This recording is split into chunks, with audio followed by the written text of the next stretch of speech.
I have a few minutes to say something about the current debate which is going on medical assistance in dying.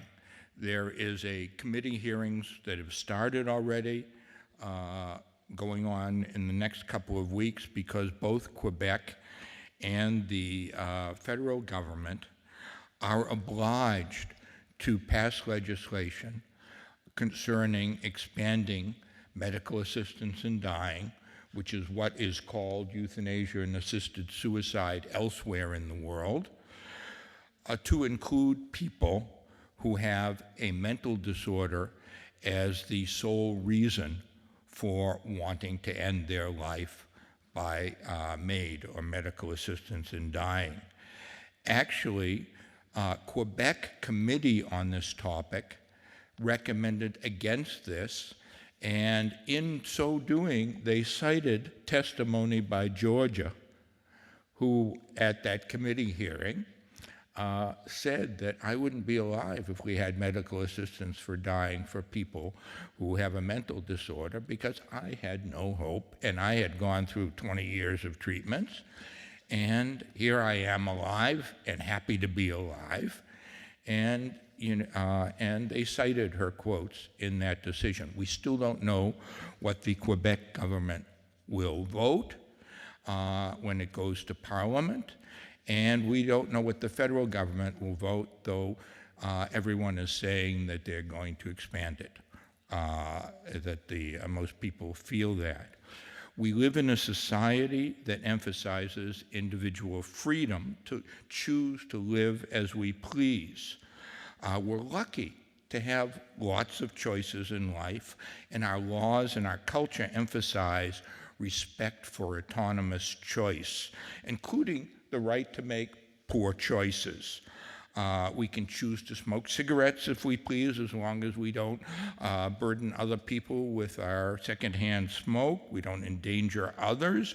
We can eat all the unhealthy foods we want and never exercise.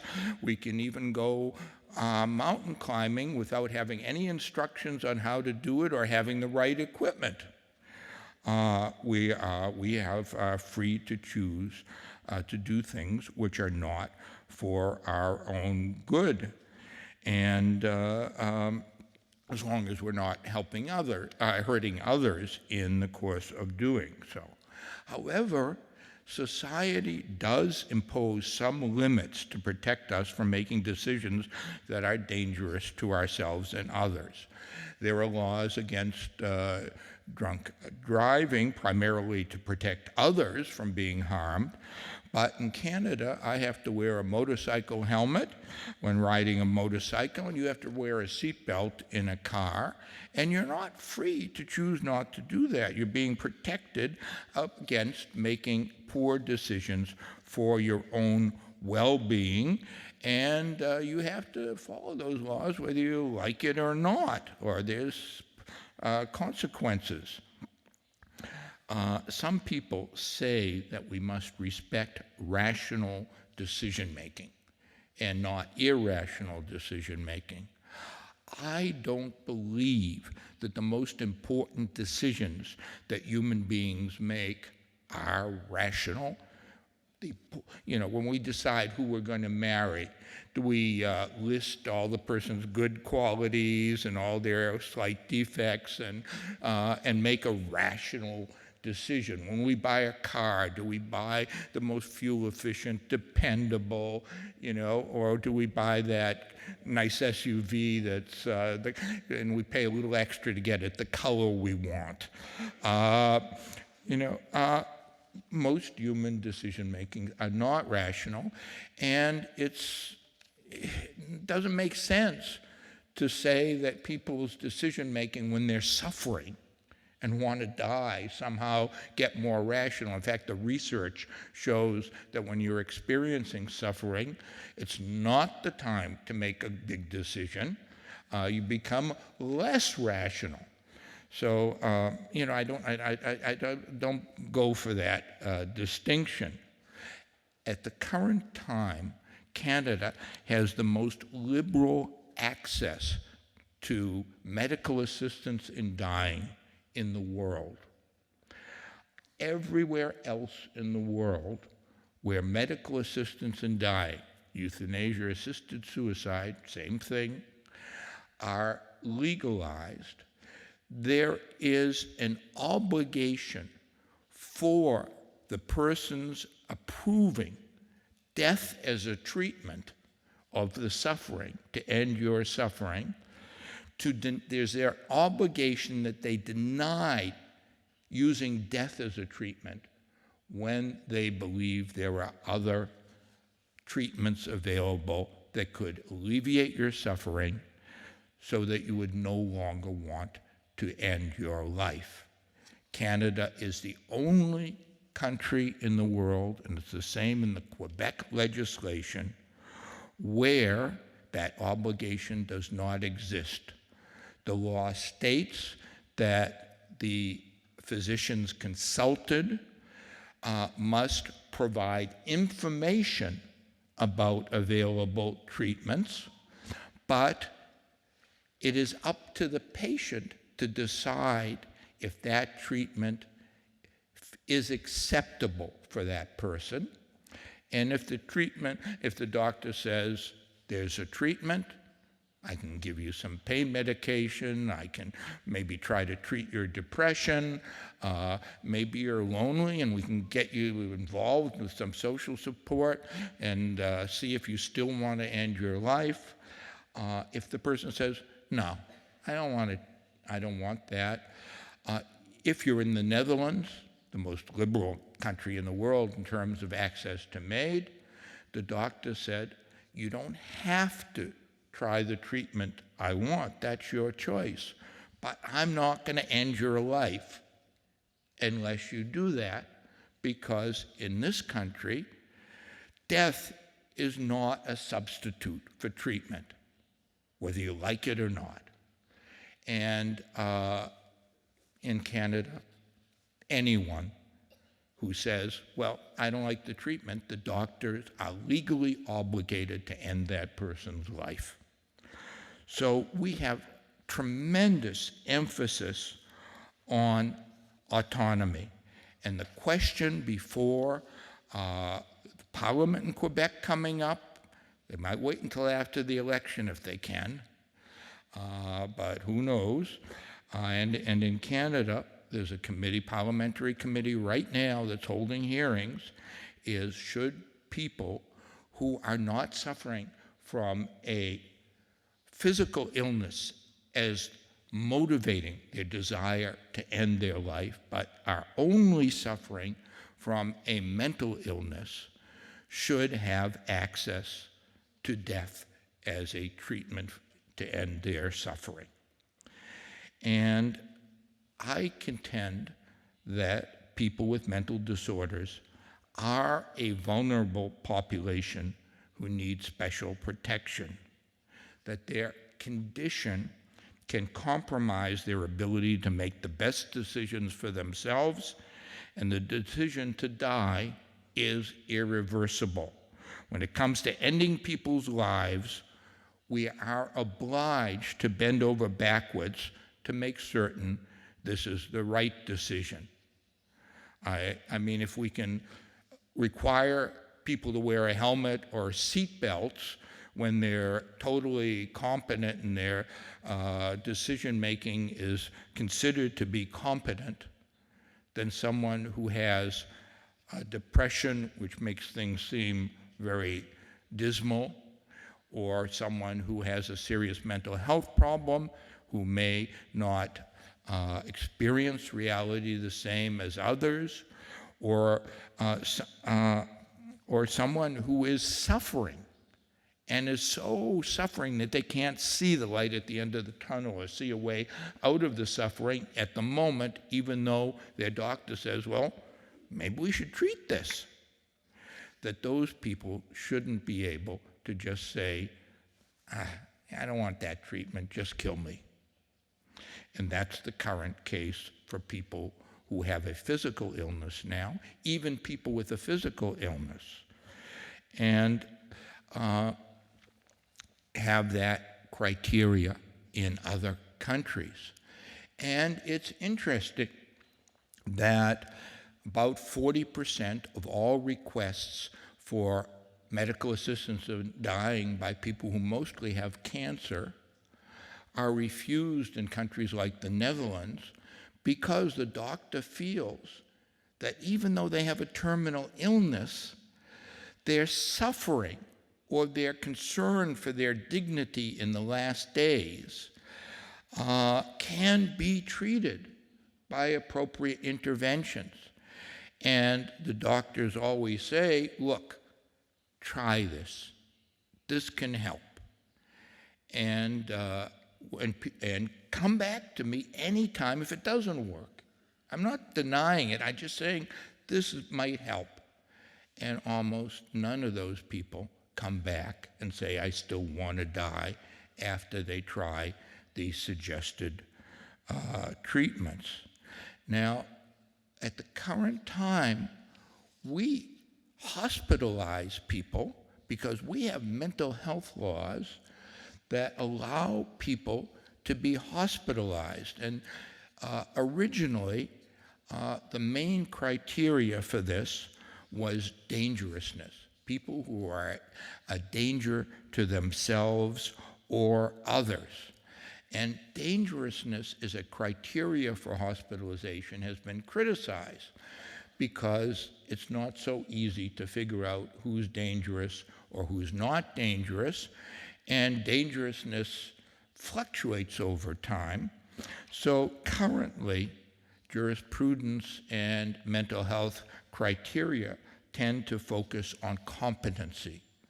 Now, competency is complicated.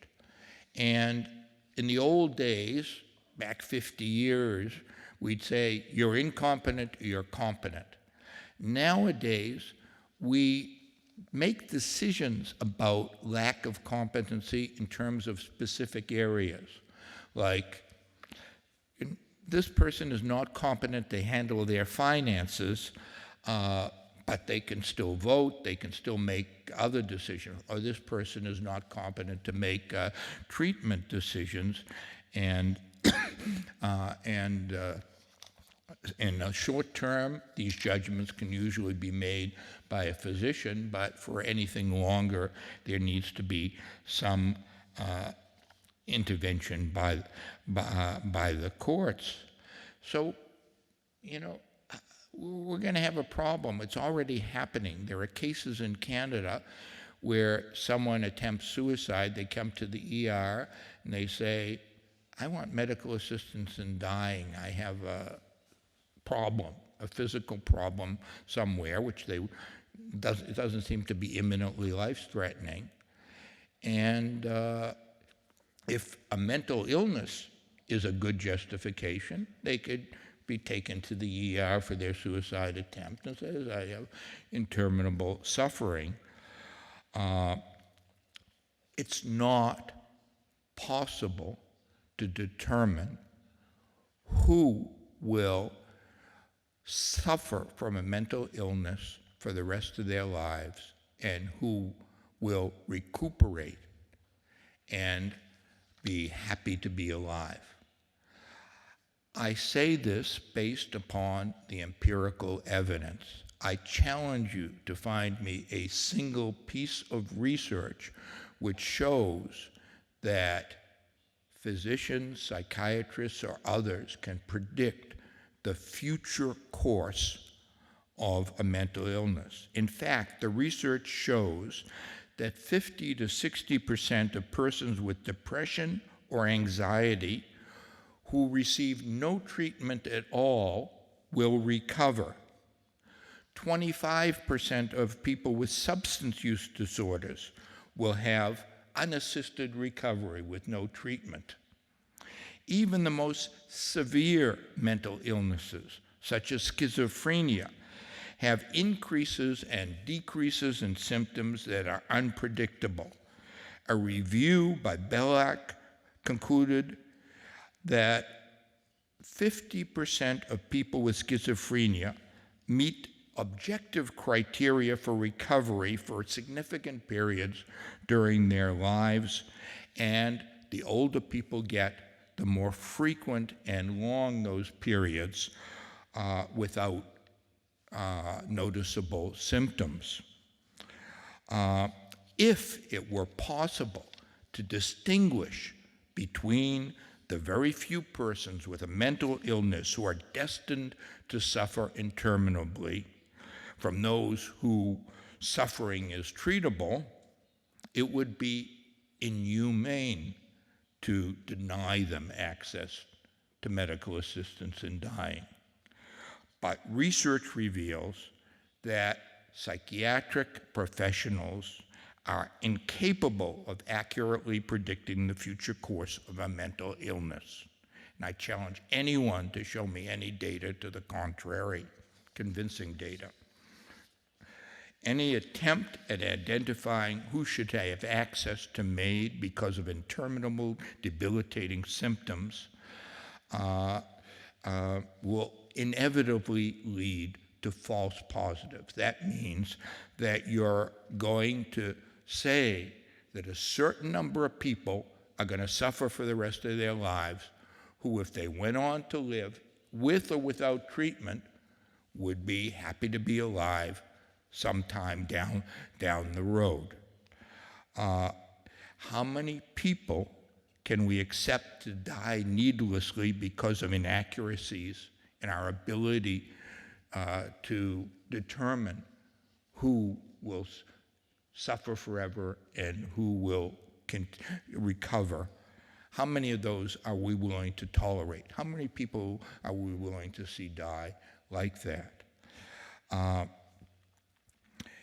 In the Netherlands and Belgium as well, people with a mental disorder can have access to medical assistance in dying. But they have that criteria I just mentioned, that the doctors have to deny it if they think there's some treatment. In the Netherlands, which is the first to legalize euthanasia and assisted suicide, they have the highest percentage in the world of people who die by MAID, though Canada will probably, if the trends continue, surpass them, will be the highest in a year or two. We've almost reached their level already. They get, in last year, I could get data, was 2016, they had about 1,150 requests from people whose only reason to ask for medical assistance in dying was a mental health disorder.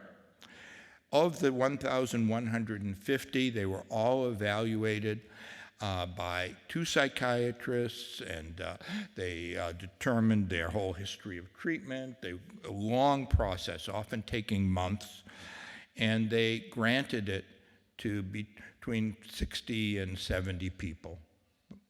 So it's a very, very small amount, and that's being criticized because they're not sure if those 70 people were really hopeless. There's a whole controversy about that. Edwin Schneidman, who is considered the father of modern suicidology and suicide research, did a lot of pioneering research back in the 1970s, concluded that the primary characteristic of all suicides, even those that seem to be the most determined, is the presence of ambivalence. The idea that in order to go ahead and kill yourself or initiate a suicide attempt, you have to be 51% convinced that that's the right thing to do, and you can be 49%, well, maybe I shouldn't, maybe this. That's all it takes is a majority, and that there's always a certain percentage that want to continue living, and that's why people call suicide prevention help phones and say, I don't want you to help me, I just want to talk to someone while I die, and an hour later they say, please help me, and they're getting help. It's that ambivalence that does it. In the state of Oregon, they don't allow euthanasia like they do in Canada, which is the main practice. They allow only assisted suicide. All the U.S. states that have only legalized assisted suicide. Assisted suicide is legal in Canada, but rarely practiced in Quebec or the rest of Canada. Not too many people make a request. About 37,000 people die each year in the state of Oregon, and the most recent statistics showed that 290 of those people who are dying convinced two medical doctors that they had and they all have a terminal illness, usually cancer, that their suffering at the moment is so intense that they could not go on living, and the doctor prescribed them lethal medications that they could take to end their suffering. Since the law was passed, 2,500 in 1998, 2,518 people convinced two doctors that their suffering was so intense they just couldn't go on. 34% of them got the prescription, never took it. They put it in their pocket in case it gets really bad. That indicates that even the people who request medical assistance in dying for a physical illness, if they have the opportunity to easily change their mind, will do so. And one of my contentions is that we have very few people in Quebec and elsewhere who change their mind, mainly because we don't do assisted suicide. We don't give them the medication to take, which they could put in their pocket and not take or take. Instead, we use euthanasia. The doctor comes and gives a lethal injection. And it's not so easy when the doctor comes to say, could you come back next week? Maybe I'll go on for another week. The doctor's convinced it's time to die. He's a busy guy. He's come. You're there. You've said goodbye to everyone. It's not so easy to put it off. And then when he comes back next week, you say, well, it's a nice day today. Maybe I'll have another nice walk. And just keep putting it off. We don't do that. The doctor comes and people die, basically. Very few change their minds. The United Nations Human Rights Office of the High Commissioner announced in January 25th, 2021, that United Nations human rights experts have expressed alarm at a growing trend towards enacting legislation enabling access to medical assistance in dying based largely on having a disability or disabling condition. And I'm going to quote the United Nations report. Under no circumstance should the law provide that it could be a well-reasoned decision for a person with a disabling condition who is not dying to terminate their life with the support of the state. Such legislative provisions directly violate Article 10 of the UN Convention on the Rights of Persons with Disabilities, which requires states to ensure that persons with disabilities can effectively enjoy their inherent right to life on an equal basis with others. We can foresee some heart-wrenching cases that will accentuate moral dilemmas faced by mental health professionals if persons suffering only from a mental illness gain access to MAID. Doctors who receive those requests are generally not aware of the entire lifetime and circumstances of the person who sees them. If you request medical assistance in dying, you'll meet with a doctor for an hour. He might see you again, might send you for an evaluation or do some tests, but you're going to spend a few hours and he's going to decide that person's suffering, there's no way out of it, you should die. He may say, try this, try that. If you say, no, I don't want to try it, he's obligated to end your life according to current law. We live in a time, as I've said, where there's so much emphasis on promoting autonomy as one of the highest principles in medical-patient relationship. But there are pervasive arguments that this is a situation where exceptions to the predominance of autonomy, respecting your choice, must be made. There are reasons to infringe upon autonomy because of personal limitations, ability to reason being compromised by mental instability or addictions. John Stuart Mill, the philosopher who is really the grandfather of putting all the emphasis on individual liberty and freedom, recognized that there are situations where you don't respect autonomy as a leading moral value, but your society is obliged to protect people from making poor decisions for themselves. I contend that we must decide on which side we should encourage the possibility of error. And if there's an obligation that if we're going to make a mistake, we should err on the side of maintaining life. Thank you.